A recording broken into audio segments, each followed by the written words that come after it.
Have you ever pondered over why the moon alters its shape throughout the month? Brace yourself for an astronomical revelation. This moon metamorphosis is simply a trick of the eye.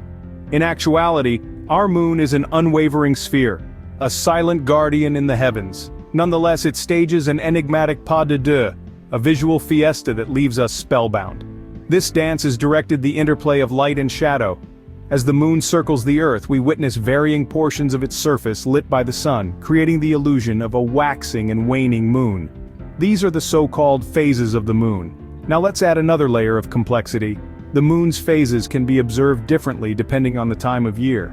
During certain seasons, the tilt of the earth and the moon's path around it can make the moon appear at a different phase or position in the sky, altering our perception of shape.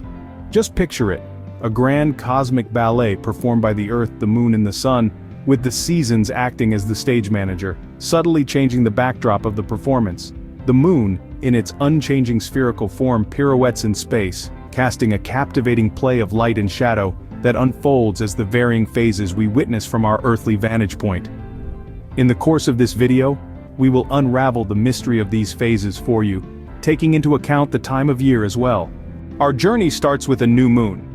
But what exactly does this mean? In this phase, the moon positions itself between the Earth and the Sun. Consequently, the moon's side that faces us is shrouded in shadow, rendering it invisible to the naked eye.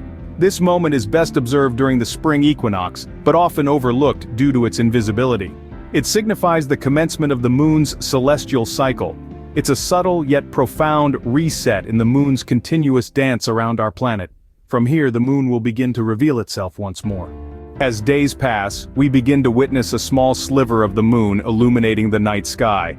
This is the waxing crescent phase. Envision it as the moon gradually drawing back a blanket of darkness to exhibit its glowing surface. As the moon orbits the Earth, this progression of unveiling more of its sunlit surface becomes strikingly visible from our standpoint. The waxing crescent phase transitioning to the first quarter phase is most noticeable during the summer solstice. Truly a celestial spectacle to marvel at. Imagine the moon as a cosmic chronometer.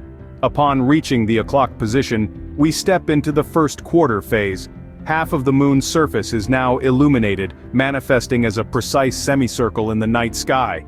This phase is a breathtaking sight to appreciate, an affirmation of the moon's unwavering, yet ever-evolving presence in our existence.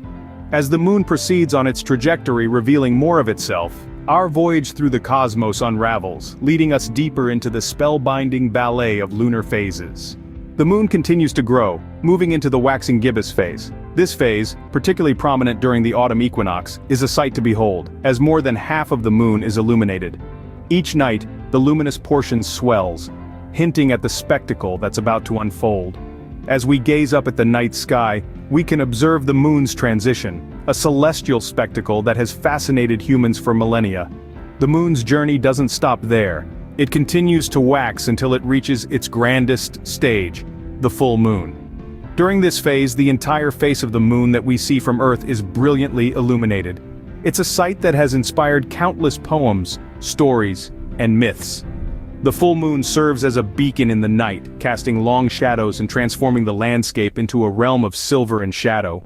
Now, the moon begins to hide itself once more, transitioning towards the waning phases of its cycle.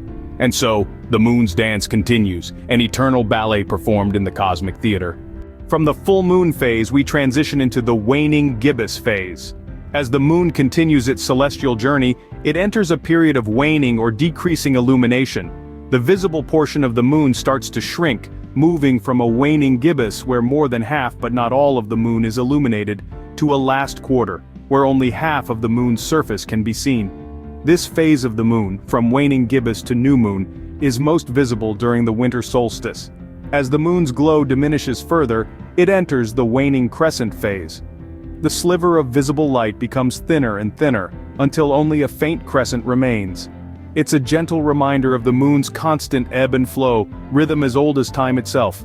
Finally, we reach the new moon phase again. The moon, now completely in shadow, begins its journey anew. It's a moment of celestial rebirth, a fresh start in the moon's ever-revolving dance. And so the cycle continues, giving us the ever-changing moon that we know and love. The ebb and flow of the moon's phases is a captivating interplay between the moon, the sun, and Earth, intimately linked to the changing seasons. From the obscured new moon, through the waxing crescent to the first quarter, and the luminous full moon, each phase is a spectacle. Then the moon's radiance recedes from the waning gibbous to the reappearance of the new moon. This cosmic ballet, which differs with each season, unfolds monthly. Thus, when gaze at the night sky next time, you'll understand not only the moon's current phase but also how this spectacle changes with the seasons.